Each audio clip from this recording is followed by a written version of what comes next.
आज electro homeopathy class में आपका हम स्वागत करते हैं। देखिए, हमको यह क्लास उन सभी चिकित्सकों के लिए देना पड़ रहा है जिनके पास इलेक्ट्रो होम्योपैथी की डिग्री है, अपने हॉस्पिटल के आगे बड़ा बड़ा बोर्ड लगाए हैं, लेकिन उनके पास इलेक्ट्रो होम्योपैथी की मेडिसिन नहीं है। उनको इलेक्ट्रो होम्योपैथिक प्रैक्टिस करने का तजुर्बा पता नहीं और उन्हें समझ में नहीं आता है कि ये S1, C1, P1, F1, L1 कैसे प्रयोग किया जाए, आखिर क्या है, किस तरीके से हम प्रयोग करें। तो मैं उन सब लोगों के लिए यह एक क्लास देने का प्रयास कर रहा हूं, सिखाने का प्रयास कर रहा हूं। आपको सीखना है। The world education research institute Bihar Patna electro homeopathic चिकित्सा जगत को आगे बढ़ाने के लिए, इस चिकित्सा जगत से किसी भी रूप में जुड़े हुए व्यक्ति को एक सही शिक्षा प्रदान करके और इलेक्ट्रो होम्योपैथी को आगे बढ़ाना चाहती है। जागरूकता मिशन के तहत यह वीडियो हम बना रहे हैं। आप फ्री क्लास ज्वाइन कर सकते हैं।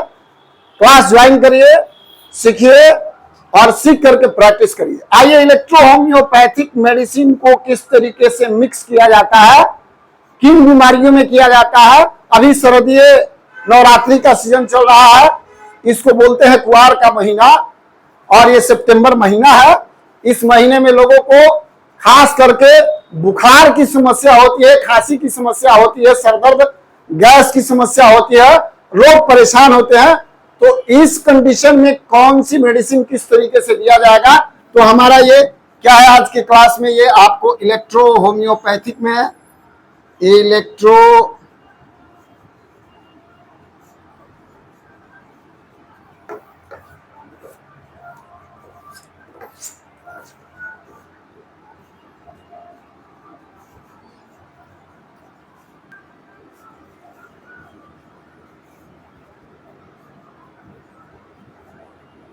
E O dash P A T H I C, और यहाँ आ जाइए मेडिसिन, आइए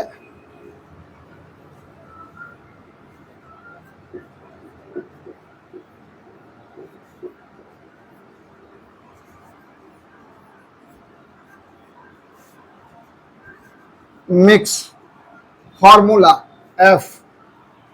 ये जो है electro homeopathic medicine mix formula पर हम लोग आज बात कर रहे हैं। अब देखिए, आपको समझना है, आपके पास डिग्री भी है, इस पुस्तक भी है। बेसिक मेडिसिन जो 38 है, जैसे मान लीजिए कि S1 है, S1 है, तो S1, A1, F1, C1, L1, इस तरीके से जो 38 मेडिसिन का कॉम्बिनेशन है, जो बेसिक इलेक्ट्रो होम्योपैथ है, वो किट आपके पास होगा। नहीं है तो मंगा लीजिए। और आधुनिक इलेक्ट्रो होम्योपैथिक मेडिसिन किट में अब 60 और कहीं कहीं 62 भी जो है मेडिसिन अनुसंधान के माध्यम से कंपाउंड बना करके आ रहा है। तो ये किट आपके पास होना अति आवश्यक है। अभी हम इस पर बात कर रहे हैं। देखिए, मैंने क्या आपको बताया कि इसको मिक्स कैसे करना है। देखिए, ये है आपको बोतल, और देखिए आपके पास में ये बोतल 30 ml का बोतल है। हम अपने प्रैक्टिस में लोग क्या कहते हैं, इस विषय पर बात नहीं करेंगे। हम अपने प्रैक्टिस में करते क्या है, लोग, बहुत सारे लोग डिस्टिल वाटर लेते हैं। आपको भी अगर सफल चिकित्सक बनना है तो डिस्टिल वाटर में ही मेडिसिन लेनी है। इलेक्ट्रो होम्योपैथिक का ओरिजिनल सिस्टम डिस्टिल वाटर ही है। तो आपको अगर सफल चिकित्सक बनना है तो क्या करना है, डाइल्यूशन नंबर 3, डाइल्यूशन नंबर 3 अभी वर्तमान में एक्यूट डिजीज में क्या है, एक्यूट डिजीज में मतलब अभी तत्काल आजकल में बुखार हुआ है, सर्दी हुआ है, खांसी हुआ है, जनरली मतलब अभी जो सीजन चल रहा है, गैस की समस्या हुई है।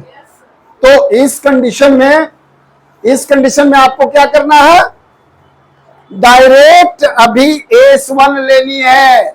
S1 क्या करता है, इन्फेक्शन, वायरस, लिम्फ शोधक है, किसी भी प्रकार का अगर आपको वायरस की समस्या हो, इन्फेक्शन की समस्या हो, तो उसमें ये काम करेगा।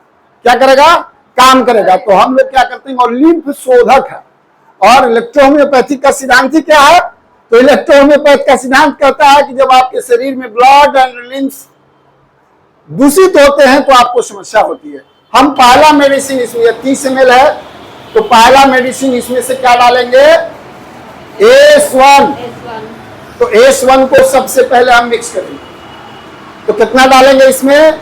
इसमें 30 ml में हम, अगर हमको 10 ml का अगर बोतल है, सीसी है, तो 10 ml के हिसाब से 5-6 मेडिसिन इसमें मिक्स करेंगे आवश्यकता के अनुसार। अभी हम 5 मेडिसिन मान लीजिए कि आपको इसमें मिक्स करके बताएंगे, जो कि अभी सीजन में काफी जो है प्रभावी है। जो बुखार, सर्दी, खांसी, वायरल फीवर, इस टाइप की जो समस्या है उसके लिए कारगर सिद्ध होगा। तो क्या डाले हम? मान लीजिए कि 30 ml का हम लिए हुए, तो 30 ml में अगर 5 डालेंगे तो 6 ml इसमें डालना होगा ना, बराबर बराबर भाग। कितना ml डालना होगा? 6 ml बराबर बराबर भाग में। तो 6 ml अगर डालेंगे, इसमें से 6 ml लिए। अब देखिए क्या होता है कि पेट की समस्या होती है, गैस बनता है। तो गैस बनता है, हम क्या करेंगे? S5 लेंगे। इसमें क्या डालेंगे? S5। S1 लिया 6 ml, S5 लिया 6 ml। अब हमको लेना है A3। एंजाइटी को ग्रुप की दवाई है A3। तो A3 हम इसी तरीका से इसमें A3 लेंगे, इसी तरीका से A3 ले लेंगे। तो A3 लिए, इसमें A3 भी दिए। A3 के बाद में हम उसको क्या करेंगे? C5 डालेंगे, ताकि किसी भी प्रकार का आंत में इन्फेक्शन हो तो उसमें भी ये बहुत बढ़िया काम करे, और जो आपका इंटेस्टाइनल है, जो आंत है, उसका सही मूवमेंट करा सके। तो हम इसमें क्या करते हैं? विशेष मतलब औषधि के गुण धर्म को पढ़ने के लिए आप द वर्ल्ड एजुकेशन रिसर्च में या हमारे द्वारा लिखा हुआ जो इलेक्ट्रो होम्योपैथी का बुक है उसको पढ़िए। एक एक औषधि पर 1,000, 500, 200 बीमारियों का इलाज की, एक औषधि से 500 बीमारियों का या 1,000 बीमारियों का इलाज कैसे होगा, उसमें सपोर्टिंग दवा क्या है, डाइल्यूशन नंबर क्या है, डाइल्यूशन के हिसाब से। अभी हम डाइल्यूशन नंबर 3 की बात कर रहे हैं, चूंकि एक्यूट डिजीज की अभी बीमारी पर बात कर रहे हैं। मैंने क्या बताया? S1, S5, एंजाइटी को 3 मैंने A3 और C5 को मैंने बताया। अब जो ये 4 दवा हुआ, 5वां दवा कौन सा है? F1, जो मस्तिष्क को शांति प्रदान करेगा, आपके शरीर में गर्मी उत्पन्न करेगा। ये भी वायरस, इंफेक्शन, डाई वगैरह जो कुछ भी होता है, इसको क्या करेगा? समाप्त करेगा। चूंकि बुखार क्या है, कोई अलग से बीमारी नहीं है, वो आपके शरीर के अंदर किसी ऑर्गन में किसी न किसी प्रकार का इंफेक्शन है, प्रॉब्लम है, उसी को आपके शरीर, उसी को दर्शाता है फीवर। आपके शरीर की तापमान को बढ़ा करके और आपको बचाता है।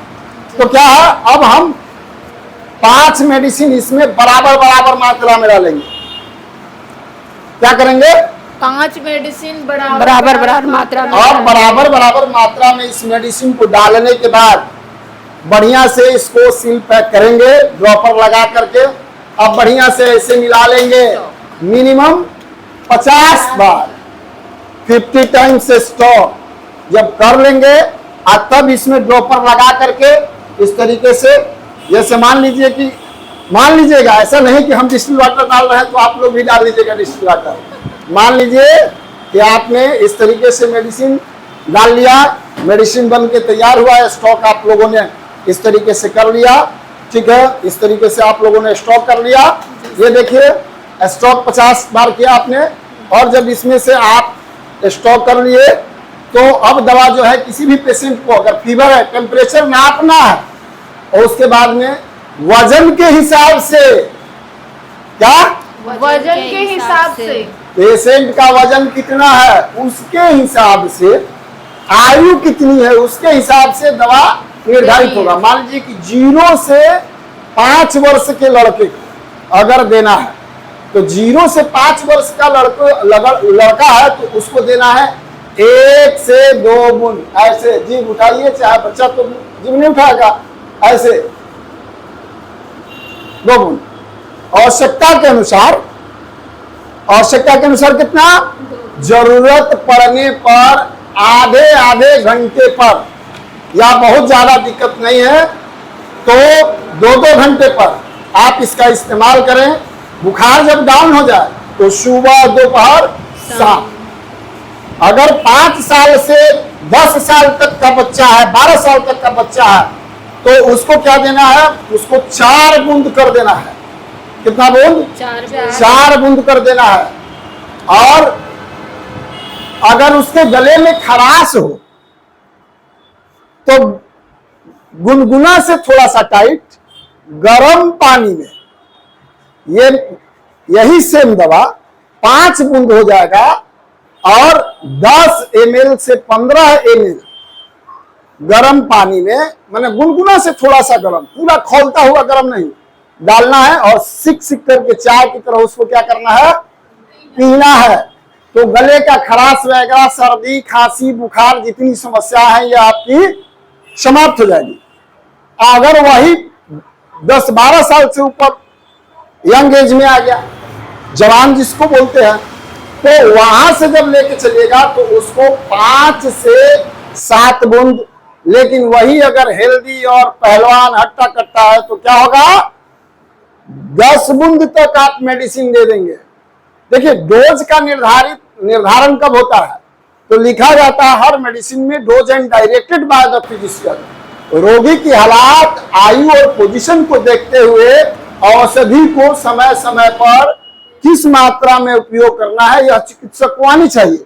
तो मैंने आपको क्या बताया कि इलेक्ट्रो होम्योपैथिक की मेडिसिन प्रत्येक आधे घंटे पर भी इसका इस्तेमाल किया जाएगा जब रोग तीव्र हो, और जब रोग ठीक हो, बुखार डाउन हो जाए, तब सुबह, दोपहर और शाम औषधि को चलाना है। और इस तरीका से आपका सर्दी, खांसी, बुखार जो इस सीजन में है, और स्पेशल अगर किसी को खांसी बहुत ज्यादा है, 3 दिन में अगर पूरा इससे ठीक नहीं हुआ, तो उसमें अब P1 की आवश्यकता पड़ेगी। किसकी आवश्यकता पड़ेगी, P1 की आवश्यकता पड़ेगी। मतलब ऐड तब करना है P1 को, पहले ऐड इसी से सर्दी, खांसी, बुखार ठीक हो जाएगा। लेकिन कब, 3 दिन तक अगर दवा चलाया, बुखार डाउन हो गया, सर्दी नहीं है, बदन दर्द समाप्त हो गया, लेकिन खांसी है, तो उस कंडीशन में P1 का इस्तेमाल D3 मात्रा में करेंगे। अब D4, D5, D6, D7 dilution, D30 dilution, D200 dilution. एक चीज और है, इलेक्ट्रोहोम्योपैथिक चिकित्सक जो जानते हैं, अभी क्या करते हैं कि उनको समझ में नहीं आता है, या बहुत वीडियो लोग बनाते हैं। देखिए सब कोई मैन्युफैक्चरर नहीं हो सकता, फार्मेसी का क्लास लोगों को पता नहीं है, एक्चुअल तरीके से फार्मेसी कैसे करनी है उनको पता नहीं है। मैं चाहता हूं कि आप लोग जिस डाइल्यूशन में प्रैक्टिस करना चाहते हैं, सेम डाइल्यूशन की दवा किसी भी फार्मेसी कंपनी से ले, अपने यहां डायरेक्ट डाइल्यूशन बनाने की आवश्यकता नहीं है। यही कारण है कि होम्योपैथिक बहुत आगे है। होम्योपैथिक प्रैक्टिशनर कोई भी अपने यहां डाइल्यूशन बनाता नहीं है। वो जिस डाइल्यूशन में प्रैक्टिस करना होगा, MT में होगा, या 3X में करना होगा, 6X में करना होगा, 3D में करना होगा, CH में करना होगा, 6CH में करना होगा, या जो भी करना होगा, वो सारा डाइल्यूशन वो फार्मेसी से, दुकान से लेते हैं। आप लोगों को भी एक्चुअल अगर पेशेंट को लाभ पहुंचाना है, तो जिस डाइल्यूशन की आवश्यकता है फार्मेसी से वही डाइल्यूशन लें और उसका डायरेक्ट प्रयोग करें। बहुत ज्यादा जल्दी फायदा करेगा, और पेशेंट को जब लाभ होगा तो इलेक्ट्रो होम्योपैथिक पर पेशेंट का विश्वास होगा, आप पर विश्वास होगा, और इस तरीके से इलेक्ट्रो होम्योपैथिक आगे बढ़ेगा। मिलते हैं फिर अगले वीडियो में, अगले क्लास में। तब तक के लिए दीजिए विदा, और फिर हम अगले दिन आपको देंगे दूसरे विषय पर, दूसरे बीमारी पर, इसका चिकित्सा कैसे करें और कैसे मेडिसिन मिक्स करें, इस पर करेंगे बात। तब तक के लिए नमस्कार, प्रणाम, जय हिंद, जय भारत।